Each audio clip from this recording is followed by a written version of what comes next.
আজ আমরা এসেছি সিরাজগঞ্জ জেলার তারাস উপজেলার এক ঐতিহ্যবাহী হাটে। তারাস উপজেলা থেকে প্রায় 6 কিলোমিটার দক্ষিণে মহিষলুটি মোড় পেরোলেই দেখা মিলবে এই জমজমাট হাটের। আশেপাশে প্রায় 10 গ্রামের মানুষ এখান থেকেই তাদের দৈনন্দিন বাজার করে থাকে। বছরের পর বছর ধরে এই হাট শুধু কেনাবেচার জায়গা নয়, বরং এক মিলন মেলা। এখানে কোলাহল আছে, ইতিহাস আছে, আর আছে গ্রামের মানুষের হাসি কান্নার গল্প। হাটে ঢুকতেই ডান পাশে চোখে পড়ে বিশাল গম আর সরিষার বাজার। বস্তায় ভরা সোনালী রঙের সরিষা আর গমের স্তূপ দেখে মনে হবে যেন এক স্বর্ণভূমি। পাইকাররা আসছেন, দরদাম করছেন, কৃষকের মুখে তৃপ্তির হাসিও ফুটেছে। প্রবেশপথের বাঁ পাশে দেখা যায় ধানের বিশাল বাজার, সারি সারি ধানের স্তূপ। এক পাশে বসে আছেন কৃষকরা আর অন্য পাশে ব্যবসায়ীরা হিসাব করছেন। দরদাম চলছে, কখনো হাসি মুখে, কখনো তর্ক বিতর্কে।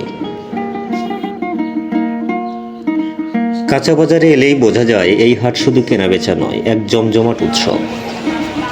টমেটো, বেগুন, শসা, মূলো সবকিছুই একেবারে টাটকা।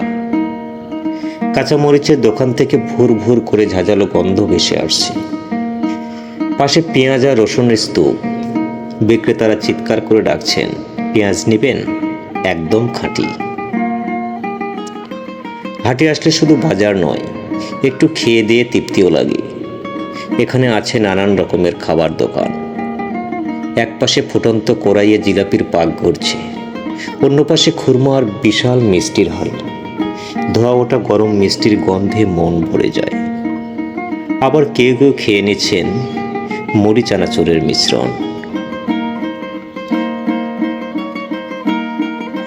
মাটিতে বিছানো রঙিন চাদরের ওপর সারি সারি কসমেটিক্স, ছোটখাটো খেলনা আর গৃহস্থলীর জিনিসপত্র সাজানো। আর পাশে ছোট কাপড়ের দোকানগুলো, যেখানে হাফ শার্ট, লুঙ্গি, গামছা থেকে শুরু করে মেয়েদের রঙিন শাড়িও পাওয়া যায়। দরদাম চলছে, বাচ্চারা নতুন জামার জন্য বায়না ধরেছে। এই হাটের সবচেয়ে বড় আকর্ষণ গরু আর ছাগলের হাট। বিশাল জায়গা জুড়ে সারি সারি গরু। কেউ দাম জিজ্ঞেস করছে, কেউ গরুর দাঁত দেখে বয়স বোঝার চেষ্টা করছে। দরদাম এমন পর্যায়ে যায় যেন দুজনের মধ্যে যুদ্ধ চলছে। ছাগলগুলো ছোটখাটো, কিন্তু দাম হাঁকানো হচ্ছে আকাশ ছোঁয়া।